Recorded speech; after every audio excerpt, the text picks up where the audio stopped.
Hello, everyone, and welcome to our Thinking Work series with this very special edition. We're going to give people a little bit more time. We know how it is at the end of the working day to be dialing into a session that is so relevant to all of us.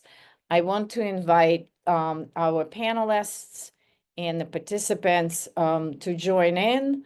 But before we do that, just a couple of things to bring us all together. First of all, in the chat, would you mind telling us where you are dialing from, where you're coming from, so that we have a little bit of the feedback from our audience to know where you are all situated?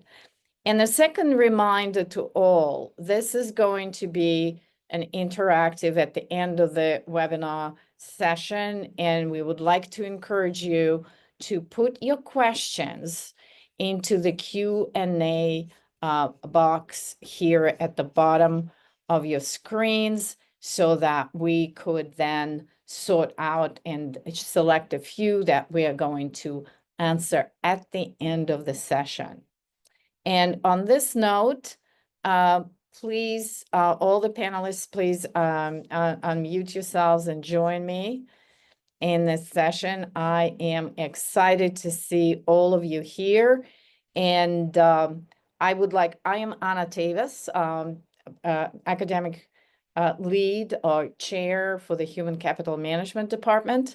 But I also run the annual Coaching and Technology Summit at NYU, where we are this year going to be inaugurating a new theme, which will continue to stay with us in the years to come, I hope. And that will be the focus on the importance of coaching in the health and well-being space.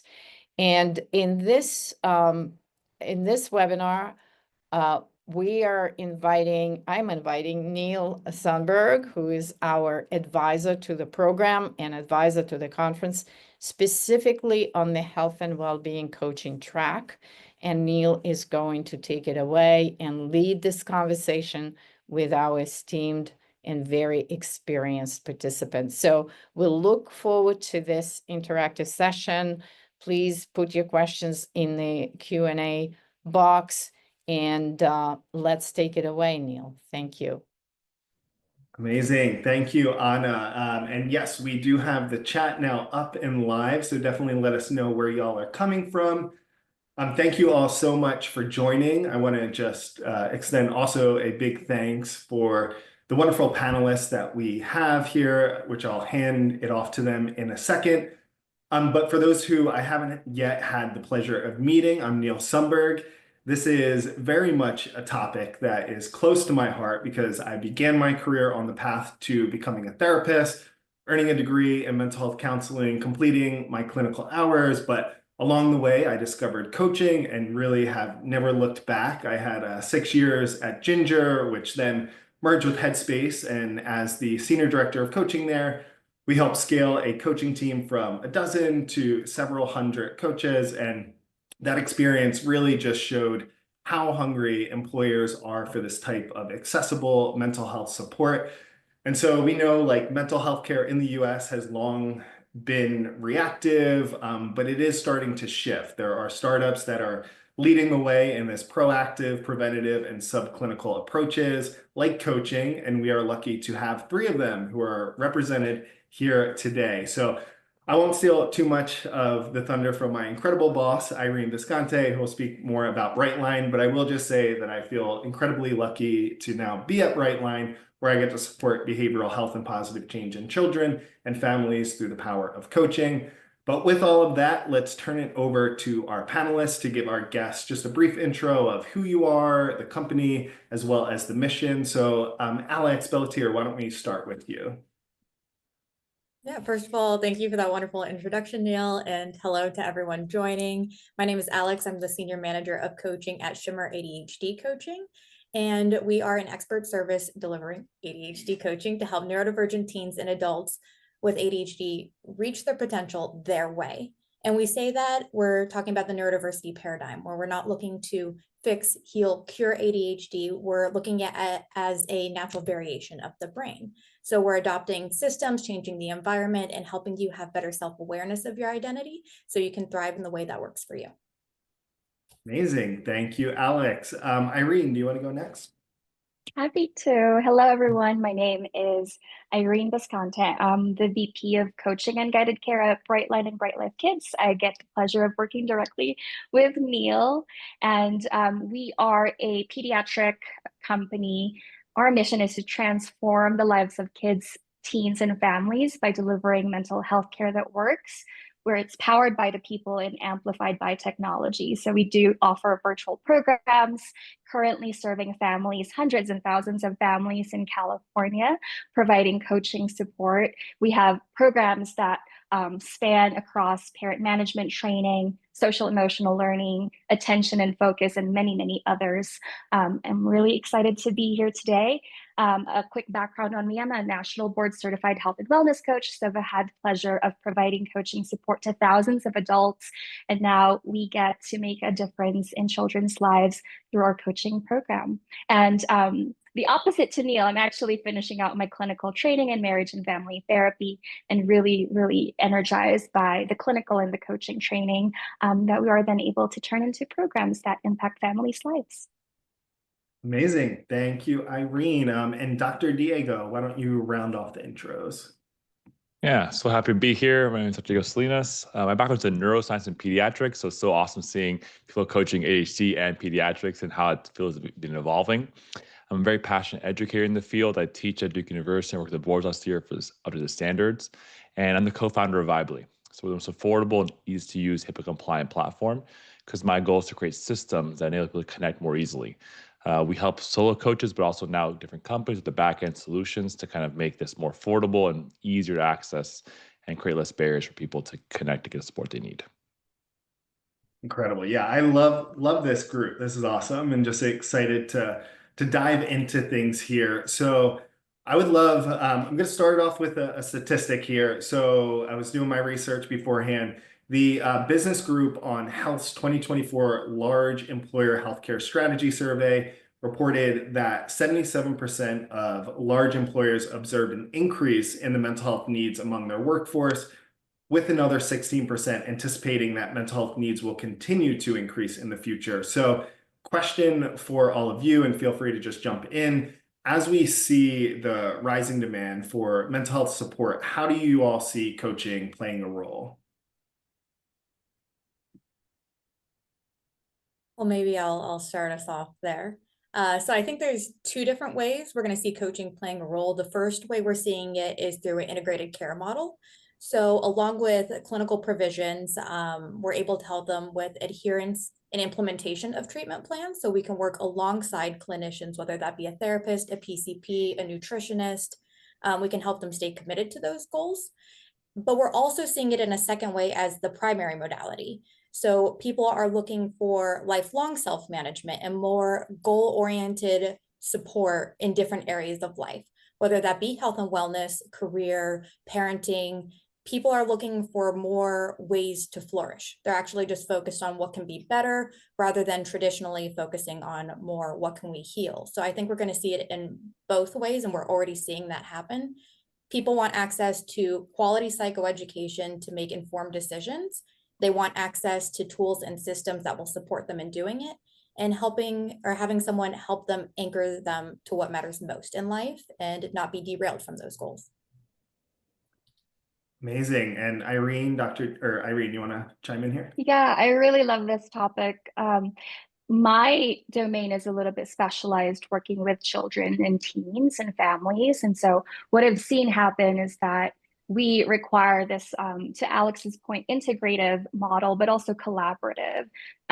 There are so many different care stakeholders in a child's care plan that we need to talk to each other. But even more so, I think coaching really plays an important role in addressing conditions that are not clinical yet in and not impacting their functioning.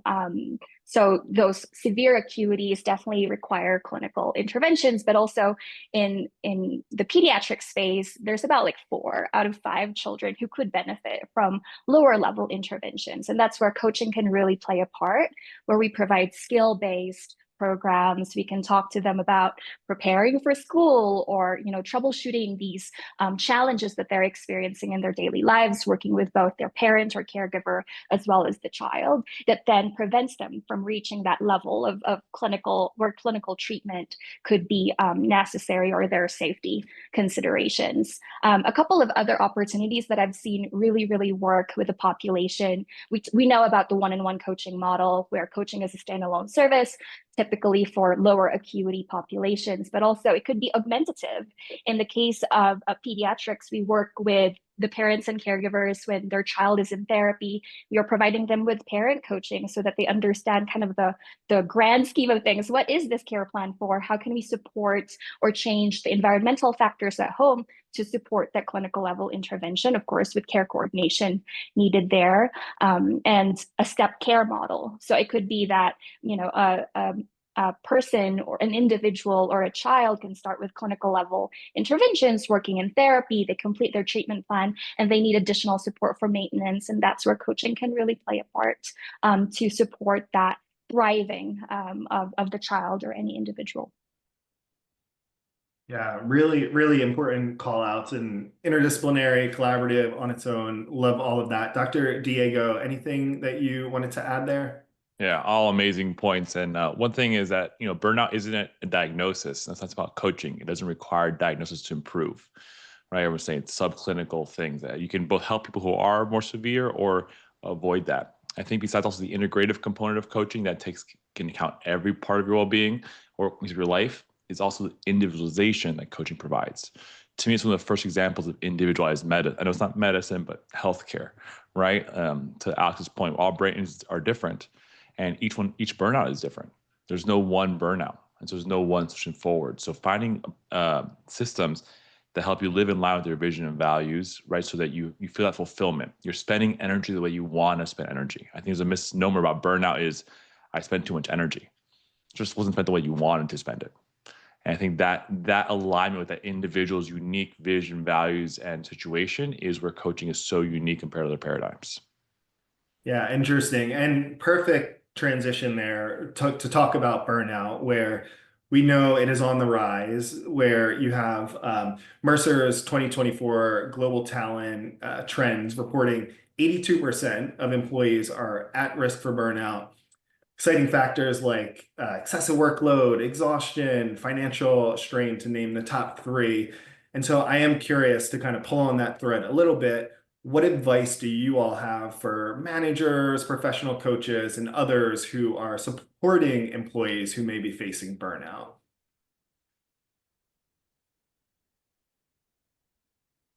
What a timely topic with end of the school year happening around the country, and myself included, going through the motions of taking care of my children, as well as, balancing the act of being a really good employee and a great leader. So thank you for the question, Neil. I think it always starts with what resources are available to you. If you're a manager, if this is, a coworker, if you're coaching somebody, do we have a good inventory? I'm going to use a coaching language here, inventory of what resources are available. Are we aware of these resources? If not, let's start there.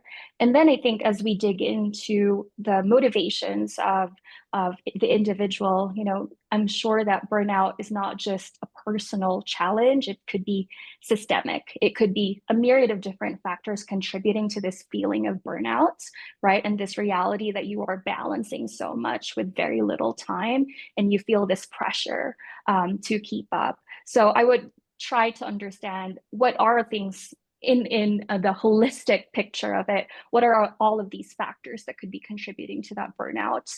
And then let's have a transparent conversation about, particularly what have you been doing to take care of yourself? What are some of the ways that you can delegate some of these responsibilities? What does your support network look like? And is there opportunity there to tap into support so that you can, create this environment where you are having a sustainable experience. Yeah, I'd love to weigh in exactly on what you just said about there being a systemic level of things as well. So often when we're talking about burnout, we're really, I mean, you have to focus on the individual as well, the person who's being impacted, but it's often talked about like it's a weakness there, something they need to be changing. But we're looking at both. There's a mismatch happening between an individual's capacity and what the organization or the workplace is demanding.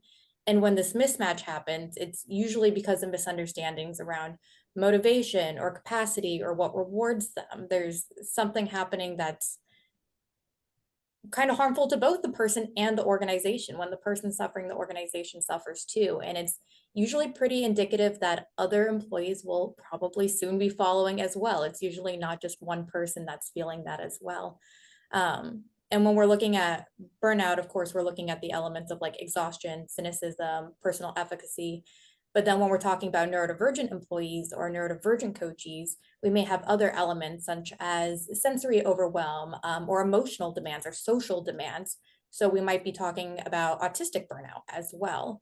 So I would 100% second that it is a conversation within the workspace about developing awareness of what's contributing to well-being and what's contributing to burnout at both the individual and the organizational levels.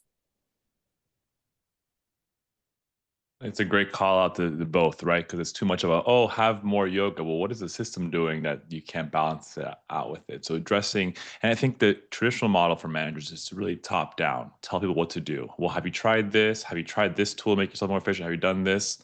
Where this is where really managers can borrow from coaching paradigm. Say, listen to your employees. That makes them feel less burnt out, right? Actually feeling heard and acknowledged and be like, what is causing your burnout? Because we often associate burnout with, you mentioned overwork, but there's boredom burnout, or Ak was saying, right? Different social burnouts. So you have to understand each employee is different, understand what's going on with them within the company, but also at home.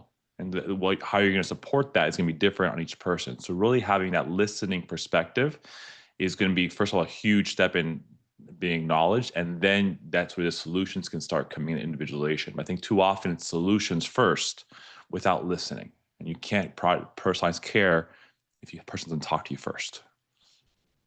Yeah, I like that a lot. And I think there are probably so many viewers listening to this who are managers and who are wondering, like, how can I support my staff, my direct reports? And you highlighted something great there, and that we can pull from a lot of the coaching skills that we have. And I think I've heard that recently pretty often articulated, that it's not that we have to like train everyone to be coaches, but there is so much that we can pull from the coaching profession to be better managers, be better leaders. And I think you highlighted it really well. And so I want to dive deeper into this topic here. So thinking of like work-life balance and all of that, I feel like it's always been a bit intertwined, but now you got remote work, you have technology. And so even more so, I think this is the case.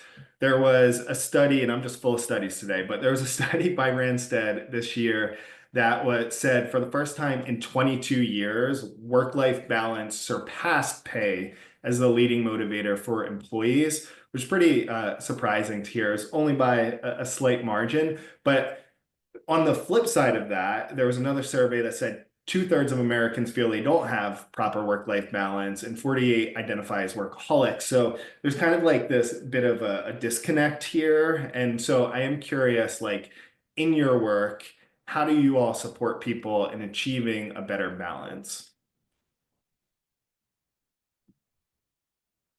I'd say for me, even the word balance, I think is kind of a different, I don't like using the word because balance visually implies 50-50. And we're doing things equally. So I like the word harmony. I think of an orchestra. There's 88 players. They're not all playing the same volume all the time. I think it's this myth that like balance is achieved versus balance is maintained. It's an active process to balance. And we typically only notice balance when we're losing balance, either physically or emotionally.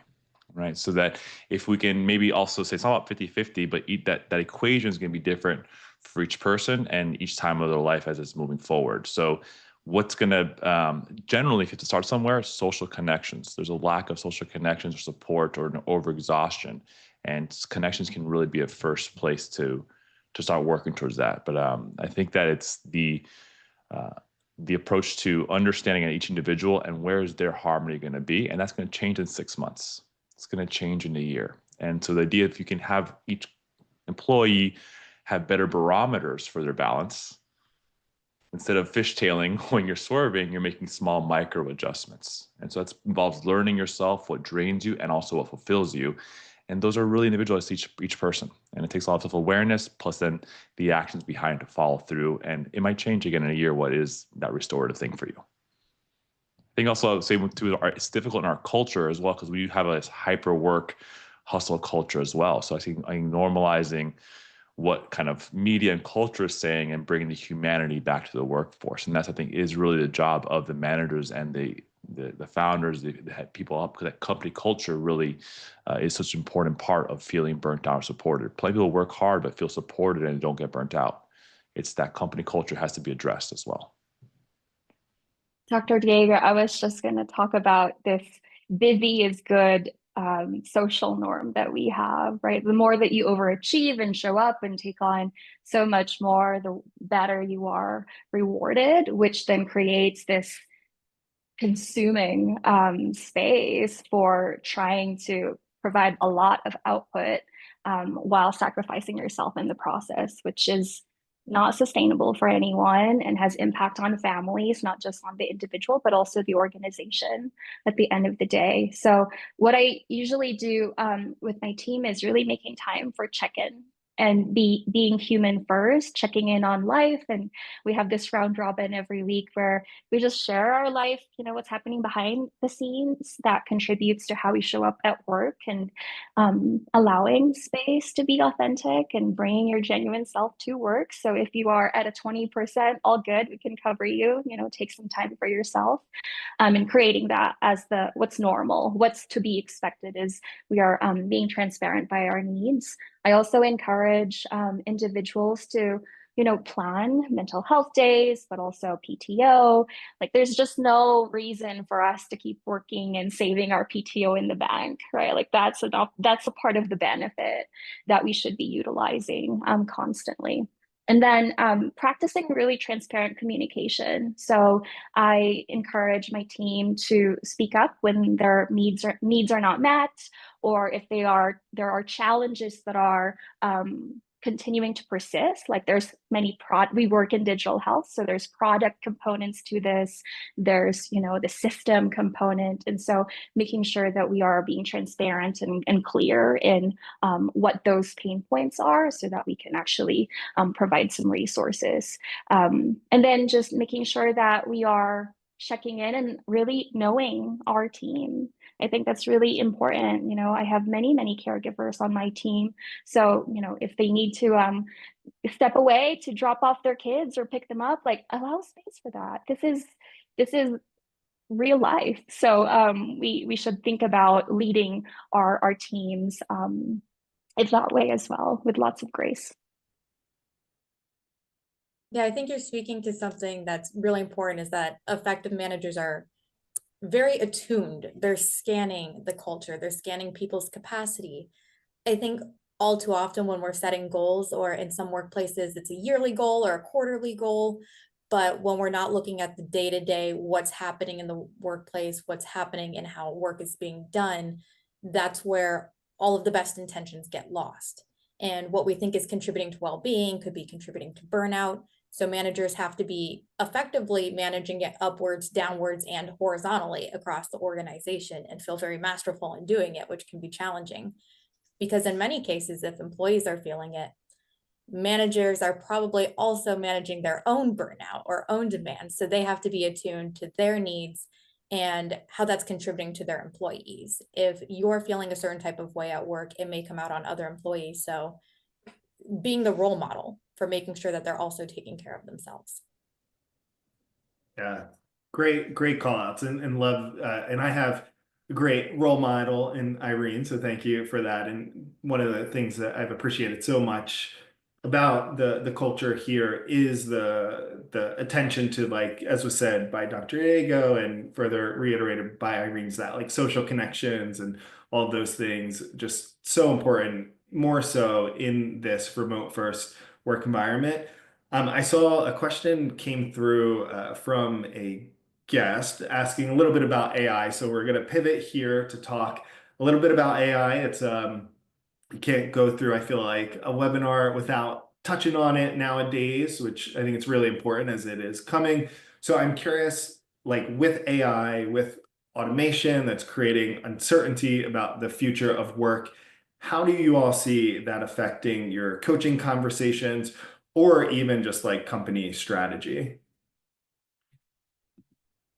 I think in terms of coaching conversations, and I think society at large, there's a lot of nervousness of feeling competitive with AI, of is it coming from my job? How do I level up to be able to compete? How's my field going to change? So I think in coaching, we're having a lot of conversations around understanding your merit, understanding your strengths, what you're good at, being able to communicate that to others. So getting better at storytelling, and then also helping them attain more experience and more opportunities, qualifications that help them feel competitive. So we're helping them stay attuned to the changing times, developing a personal brand, a leadership brand, where they feel confident that as times change, they still have a value in what they bring to the table. And then I also think in coaching, we're supporting a lot of learning agility of times are changing, technology is changing, and we have to be able to pivot with it. So with learning agility, we're helping people feel more comfortable in being able to do that. What are the different pathways available and feeling assured that they can adapt and perform in different environments. So while their role changes, how it's performed is changed as their co-working situation changes, they can perform in this new environment. I really love that. And it embodies the growth mindset that we talk about all the time in coaching. I will just add that knowing your population, who are you trying to reach? Who are you trying to provide support to is really important. In the pediatric space, there's still a lot of stigma around AI and machine learning, and it really just reemphasizes the value of working with humans with life experiences, values, and things that really are important in a growing child, right? And the family dynamics. And so, what I usually do is we reframe this conversation of what is it that we love about coaching here, and why does it work? Why is it effective for the population that we're helping? Yeah, I think there's definitely a lot of coaches who are anxious about this taking their job, right? But I view it as this is a better tool for your job. So we're developing our platform AI note taking, so you can focus on your clients and the reflections versus showing on top of your head, right?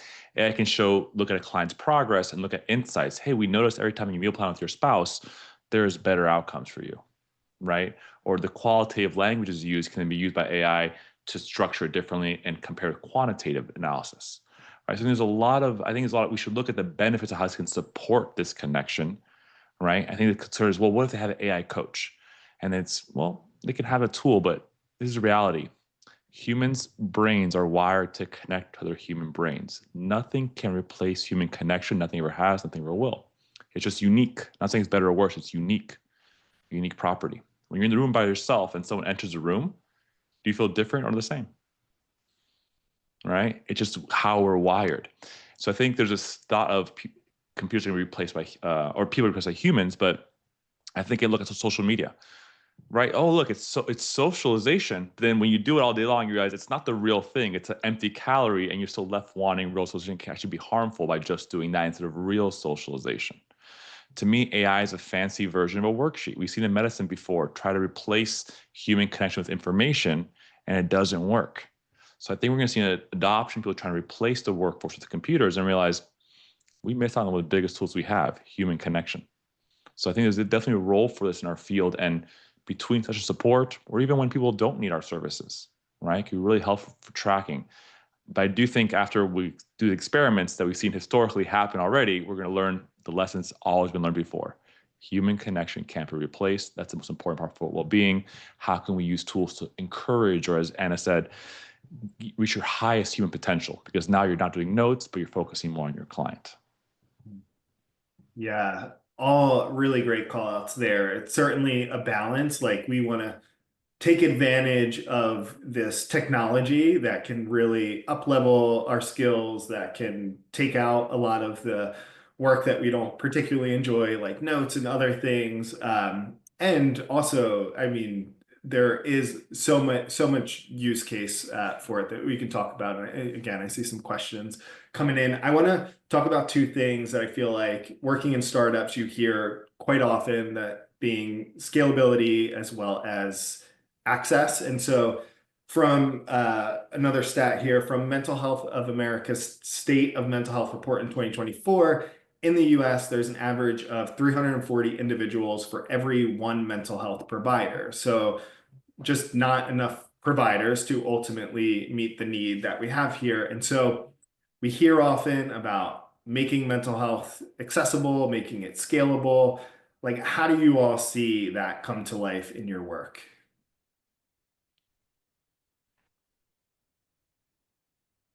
I'll go ahead and jump in. So I think the conversation around accessibility and scalability are slightly different, because with accessibility, historically conversations around inclusivity have been pretty minimal, especially when it comes to neurodivergent individuals, about how do we make sure they can get access to care. Generally, there are so many steps involved to getting care. There's too much friction, and how much effort you have to apply to be able to access it. You kind of use up all your capacities before you can even get to the care. So in one element, we're talking about how can we get people in the door very quickly? We know it takes a long time to actually be able to see someone. So how do we move quicker so people stay motivated to access care? We know just getting in the door is one of the biggest parts of the journey. Is once you have someone that you can connect with and you build that trust with, you're going to stay in care much longer. And then on the other hand, with scalability, I think that's where AI comes into the picture as well. And also the great growth of technology of what can be unburdened from the practitioner. So like Dr. Diego was saying, with AI note-taking, being able to do what you do best, and how we were talking about burnout, our practitioners are navigating the same thing. There are strengths that they have that they are really, really good at. And coaches generally love to coach. They love that human connection. They have really wonderful talents, but they don't necessarily want to be doing the note-taking or the in-between session work. So how do we offload that to technology that doesn't require the same type of intuitive knowledge that a coach has, to be able to have them enjoy their job more, to be able to be more fulfilled in the work they do day to day?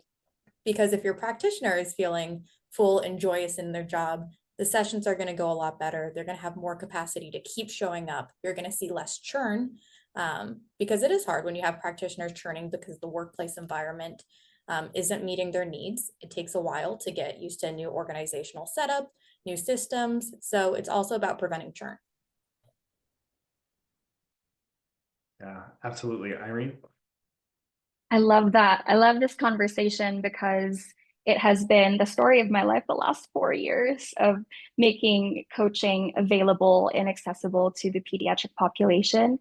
Alex, I really love your points about breaking down what are the factors that impact accessibility and scalability. In my domain with children and families, we look at cost, we look at language, we look at availability, as in, are we dealing with a wait list here because there's such an imbalance between supply and demand, right? And how do we ensure that we are providing them with the right type of provider to begin with? And that provider matching, as we all know, that alliance, that rapport and trust that we build with our provider is really indicative of how successful the care plan can be. So thinking through that, there's so many components around cost, like is this covered by insurance? We are very fortunate that our Bright Life Kids program is covered fully by the state of California. So we can offer free services to children and their families ages 0 to 12 at no cost to them. And that's a unique scenario, right? Especially when it comes to healthcare, mental health in general, coverage is a big barrier. And then there's language, right? We have a diverse set of communities and families with different cultural backgrounds. English is not their preferred language of care. So how do we provide translation support or interpretation support in order for care to be delivered in their language of care? And then the scalability piece is a really tricky one. I try to say we want to scale safely And we want to make sure that there is a standardized, high quality support that is provided. And that means training our providers in the same way, using evidence-based strategies, as well as implementing a rigorous oversight structure where we can do quality assurance, where we can look into chart notes, where we can continue to provide skill sharing and also learning for our providers, because this coaching is an art and a science together, and it is ongoing, it is growing. And so providing those, I think, parameters are really helpful in making sure that we are providing effective care. That's a great discussion. I really love, Alex, what you said about access for scalability, how they're different. There's an overlap there, right? And so one thing, access, there is financial burdens, and there's ways to go around that. How do we create tools that help lower those barriers, right? Or through grants or insurance. But also group coaching, for example, is one model that can help out, right? Because now that you've lowered the price per client, so it's lower financial barriers for them, but you, the coach, can now support 10 people at a time in that hour versus one, right? So there's that. Definitely, I think group coaching has one thing to help with the access or scalability, as well as coaching in general. Right? Coaching takes less. When I first had that coach training program, and I had no idea what it was until I saw a demo happen, I was like, this is way more than this is cognitive behavioral neuroscience.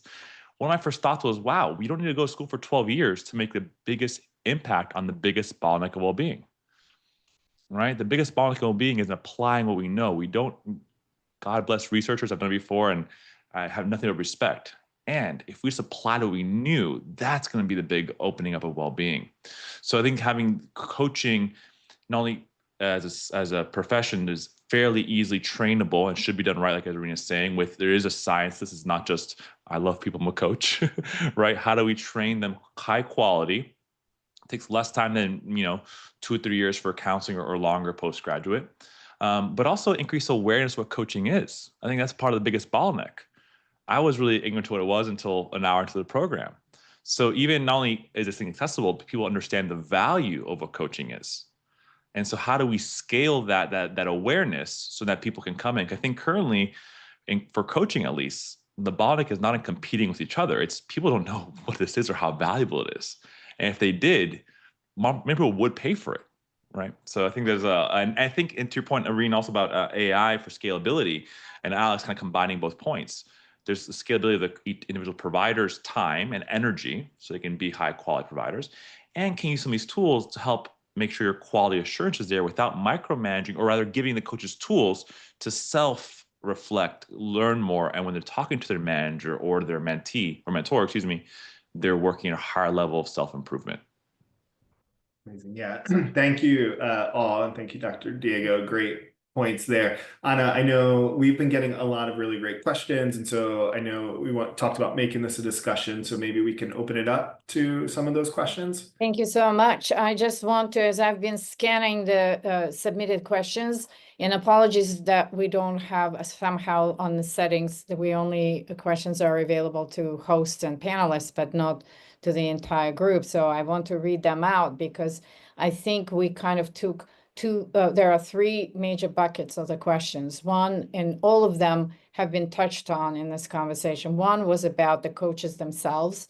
The questions came up, the comment came up that we don't seem to make a distinction between coaching skills and coaching. And I think we went all the way on the spectrum from coaching certification. Diego, you really focused in on what that rigorous training, how rigorous that training is, to the question about coaching skills with the managers, right? So how do you, on that scale, where do you see us trending toward, and how do you see kind of the bell curve of coaching profession, breaking up among, a really rigorously trained, national board accredited coaches and the need for coaching skills in the health and well-being space? And let's start with Diego, and then we'll do it in reverse. Yeah, that's a really interesting question. I think my analogy is almost like in medicine. There's a level of acuity and specialization. And that's how it is. So some people are more general, and can deal with, I won't say common things, and some people are trauma-informed coaches doing really high severity things. And so it's about whatever that individual is most passionate about, they're going to study and do the best at. So having the tools for people who are training and coaching to continue the development of learning after that first phase of certification to get more of those skill sets. And so we could have a workforce of coaching that has that acuity level range the same way medicine does, right? There's like from like the, hey, I fell down to the knee, scraped my knee to the ICU. So I think that is one component, and educating people that the range of coaching and acuity could be there, and there could be some overlap different providers. And to the question about coaching skill set versus coaching, that's a really great perspective. I think once you learn coaching, you're like, wow, this skill set applies to everything. I use it in my life all the time. Reflections are a skill set in coaching that I use all the time, right? But I'm not coaching my friends when I'm doing reflection to them. So I think the difference is in a coach, when you are the coach, the main difference is you are devoid, you're trying to at least be judgment-free and devoid of your influence on that client's, what they think the outcome should be. When you're a manager, there is an alignment of, you have to make sure you're trying to make certain things happen. So can you use a skill set of understanding, listen, empathy but now it's not coaching, because if it were true coaching, it's what do you want, not what do we need to do to get, what should we as a company do? So I think it's where you can differentiate the skill set of coaching versus being a coach, which is really that non-neutral space where you are not putting your influence on where the outcome should or shouldn't be, or where the motivation should or shouldn't be. It's really client-centered. As a coach, you're that expert in behavior change. They're themselves. As a manager, you have certain KPIs you got to meet. So I think that's where that differentiation is. I love this. I love this. There's so much confusion around the role of management right now, especially, and I think you put it exactly in the right way, that we can't expect managers to be coaches because that's not their job. But the coaching skill is very important. Irene, Alex, any comments on that? Yeah, so I think where we're going as a field, in other countries, coaching psychology is a recognized field of its own. It's standing alone from clinical psychology or industrial organizational psychology. And while we haven't quite caught up in the US, we're trending towards that way. And I think that's what we're going to see at a societal level as well, is people starting to understand that there is a really rich complexity behind it. So when we're talking about coaching skills, we're talking about the application of it, which can fairly easily be taught to managers around what are different frameworks for goal setting, what are good ways to think about reinforcement or motivation. But as you get deeper into it, the complexity blossoms. And that's really where you see a coach coming in, because we have an understanding of the underpinnings of the theoretical frameworks, the drives behind motivation. And a manager wouldn't be expected to know those things, but that's where coaching comes in a way that management cannot. There's skills that they can apply, but it's not nearly the same thing. And as we're seeing over time, I think generally in the educational field, in the work sector, there's going to be more awareness of what coaching really brings to the table and how they're using these psychological factors to move the organization. That's excellent. Very, very helpful, Alex. Irene? I agree entirely with what's already been shared. It's the adaptation of these skills into the setting that you're in, right? When you're a manager, to Dr. Diego's point, there is an agenda. You are coaching your direct report so that they can achieve the goal that they had set for themselves, whether that's as a development plan or is it a part of the KPI of the organization. Whereas in a coaching setting, it's you are helping facilitate the conversation, so there's self efficacy and insights for that particular individual. With like this more, you have empathy, but you are kind of just facilitating that. There's no agenda on your behalf, other than ensuring that this individual can get clarity towards what they're trying to do, whether that's in their personal life, their professional life, or elsewhere. So I think often it can be confusing, and there might be some conflict sometimes, right? Especially when we cannot communicate this clearly, especially at the very beginning of the coaching relationship, or whether like it's a manager direct report relationship. But I will say that a lot of the principles of coaching has been shown to be so effective in motivating and retaining providers, especially in the mental health sector, because a lot of our providers really care for that personal connection, not just in their work, but also in their workplace. So working with colleagues. So yeah, really, really insightful. Excellent. And just Neil, if I could continue along these lines, there are some, obviously everyone on this call, on this webinar has experienced coaching or in the coaching profession. And the main question is, how do you make a case to an employer that it makes sense? I would say that there's a lot of statistics there, right, behind the ROI of coaching. So if you're looking at an employer, they're looking at their bottom line in some cases, right? At the bare minimum, the response was an employer to look at the bottom line, right? If they don't feel like the human aspect, which we should, right? But let's assume just at the numbers, there's a lot of evidence showing the efficacy of coaching, in retention rates, less turnover, which we know cost companies 2/3 to 2 times someone's salary, lost productivity, lost knowledge. But the reality is, how do people make choices? Not off of data, off of emotions. So instead of talking to a manager and saying, hey, this is all the data, my best advice is try to coach the manager. This is the only time trickle down actually works. Coach the manager, coach the founder, coach the AHR person, because like many of us, before we experienced it on paper, like, oh, reflect back, be yourself, And then you're like, this is life-changing and transformative, but you can't know it's like to swim in the ocean until you go to the ocean. You can talk about the waves until you feel the waves. So I think the best advice is do you can to say, hey, manager, this changed my life. Let me give you some free coaching sessions, or one of my colleagues can give you some free sessions, maybe for a month, once a week. Just get a feel what it's like. It's really hard to experience it. There's a quote from Frank Zappa, who's a musician. He said, talking about music is like dancing about architecture. And I feel with coaching, it's so hard to put into to really experience it unless you've been on that side. So try best you can to have them have that experience. And then the data is backing it up. So they talk to their managers, but it's the emotional change that's going to make them want to do it. That's brilliant. I really love it. Very helpful. Alex, Irene. I think taking it a step further, don't be afraid to propose a pilot, right? Like it could be a testing ground for experimentation and innovation without necessarily asking your organization to fully commit. And that internal data could really drive the interest and also the desire to continue to expand this. And don't be afraid to lean into the math. That's what I've learned in my career, is that the more that we can speak a more comprehensive language when it comes to convincing an organization to pivot to a particular direction, having the numbers can really, really help your cause.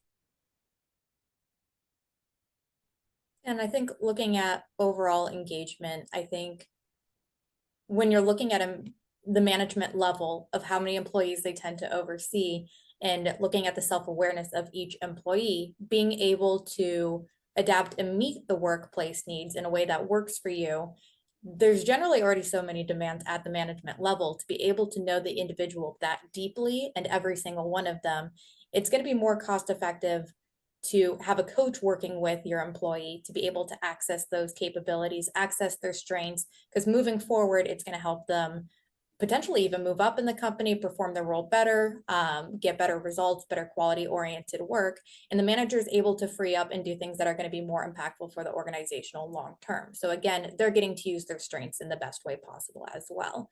So it's not just the individual impact where we're looking at ROI, it's also how it's impacting the management, how it's impacting overall productivity on a systemic level, if we have all of our employees being engaged in that way.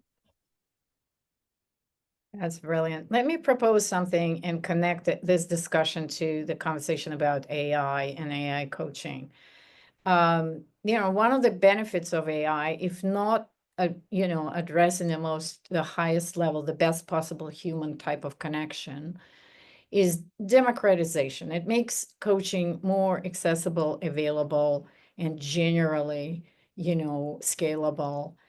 So do you think that the exposure to even the basic AI coaching to the greater population, and maybe at the earlier levels, will give exactly that level of experience. Dr. Diego and Irene, when you spoke about pilots, that early exposure when parents have the coaching skills or parents are helped through coaching, then it just continues to be a part of the expectation that this is how we're going to interact. Do you think that AI will help scale coaching and therefore not only give access to coaching, but also gain recognition for coaching? And it obviously done poorly, it could derail things, but what are your thoughts on this particular role of AI coaching? That's an interesting perspective, Diana. Yeah, that like, maybe because the term coaches are really confused. The hard part with the word coaches, it means so many things already, right? So we asked someone to redefine what coach was when the whole, up until they're 20 or 21, schools coach someone telling them to do. So maybe if now there's AI coach and people understand what its function is, that could be actually an interesting kind of way of like at least explaining the definition of coaching and understanding it. I think a word could be really powerful is that now people have a new tool for self-reflection, because coaching is ultimately about self-reflection. You are the coach out of the mirror, so they can just look at themselves and be like, what should I do? Like Irene was mentioning. So if we normalize self-reflection and working towards yourself as something that everyone should do, it might be the new version of journaling. I've used it before when I was going through hard times. I may have ADHD if you couldn't tell. And so I'll blabber on all my feelings like, oh, wow, it organized into these 4 categories. What a cool tool. And now I go to my therapist or coach and talk about something differently. So I think it, as a tool of like reflecting and understanding yourself as an action of self, that's can be really powerful and really great point about just the definition of it may be more accessible. So not people, oh, AI coach, oh, human coach could be the human version of that. That could be cool. I like that. That's brilliant. Really love your answers, all of you. Irene, Alex. I think it's so insightful to think about it as how do we expand access by looking at roles and responsibilities of your coaching team, right? And to Dr. Diego's point, I really like using AI as a reflection. There's a lot. It's hard sometimes to get to the bottom of what an individual or a child or a family is coming to coaching for, and that could really help give them the tool to like sort through and articulate what is it. What's the root cause of this challenge that I'm experiencing. So I think that's really impactful, and then you get an immediate response. And there's something about getting immediate responses, especially when you're going through a really tough time, that gives you validation and empathy, and you feel supported, and you feel this sense of relief. And so that immediacy to that reaction, to that response, could be really beneficial. I will add that I think we want to continue to provide access to knowledge, because knowledge is really impactful for folks, especially if they don't have awareness, or they're starting from scratch, or they have not been able to access services in the past, which in our population, about 70% of our population has never accessed mental health support before. So that can be really important to provide knowledge. Skills, I don't necessarily think that AI can provide skills, because it's all about applying these skills into real life. And there's something about the human connection and the back and forth in a coaching session where you can really find this insight of like, oh yeah, I could really model these behaviors during bedtime, right? Like this is something that I could actually do as a parent or caregiver, where I'm taking a pause, not reacting to a tantrum, and just like regulating myself. And that is the power of sharing skills in a coaching space. And then also trying to help facilitate a change in attitude towards a particular behavior, which again can happen very, very effectively in a coaching session, not necessarily in a back and forth in an AI coach, for example. Thank you so much. Great insights. Alex. I think in many ways, this conversation mirrors what we were talking about with coaching skills and coaching psychology. While AI may be able to know, I am supposed to ask this question, this is going to help them get to the goal, AI does not know why it is asking that question. It doesn't have an understanding of the psychology of how this is actually helping the person move forward.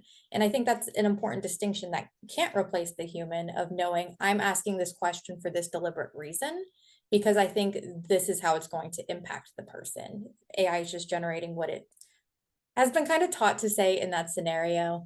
And when we're looking at the theoretical foundation, so like self-determination theory, relatedness is a big part of it. And AI doesn't provide that companionship in a way that a coach can, to be seen, to be heard, especially for neurodivergent individuals, which often may feel ostracized, different from their peers, different than their workplace. Having a coach that sees them, hears them, and validates their experience is very different.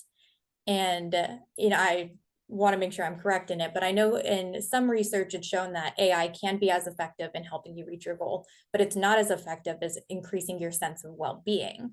So I think that's something that we have to look at as well. Is coaching only about achieving goals, or is coaching also about well-being? And if the heart of everything is well-being, that's something that we have to take into account. But accessibility is a huge factor. And these are such important distinctions. Thank you all so much. And I want to give everyone a little bit food for thought or a home assignment, if I could. I was just in a discussion with a health and well-being coaching company, and there will be many of them coming to our conference. And we were thinking about maybe there needs to be a different word for AI coaching. Maybe we get all caught up trying to bring everything under the same umbrella of coaching, and that's where the human and technology gets all mixed up, and we're kind of going back and forth confused. I do think that, as to Alex's earlier point, the field is growing, becoming more complex, and there are so many really specialized companies like you, as Irene, and Alex, even what you specialize in, and Diego, all of you kind of choose a preferred track, or the clients you are choosing. So, to cover that complexity with just one word that also has a baggage, and one of the comments was about how it was unregulated and where do we go for certification, etc. That is the baggage that the word brings to the environment we're in. But maybe we are ready to be thinking about finding new language, finding new vocabulary that will help us navigate and orient ourselves. And I love all of your comments, Irene, about knowing what to prescribe, what kind of coaching at what kind of moment. And I think that could be an opportunity for all of us to be not locking ourselves into what's already here, but along with technology, along with the new practices, come up with a new language. That's what I want to propose. Neil, final word from you. Final word. Ooh, that's a tough one and putting me on the spot, Anna, but I have to say Coaching and Technology Summit around the corner, July 7th and 8th. So if you haven't gotten your tickets yet to that, definitely do so. We are really excited to see everyone. It'll be conversations just like this. We'll go into further depth around a lot of the topics. And so, yeah, definitely sign up if you haven't yet. And we are super excited to see y'all. Thanks for joining this webinar. Thank you all so much. And you can connect with all of the panelists and ourselves through LinkedIn, and there will be a lot more information coming out because this is a growing field. We are excited to be stepping into this conversation early on. So thank you all very much. We'll see you soon, and have a good rest of the day. Thank you. Thank you so much. Goodbye, everyone.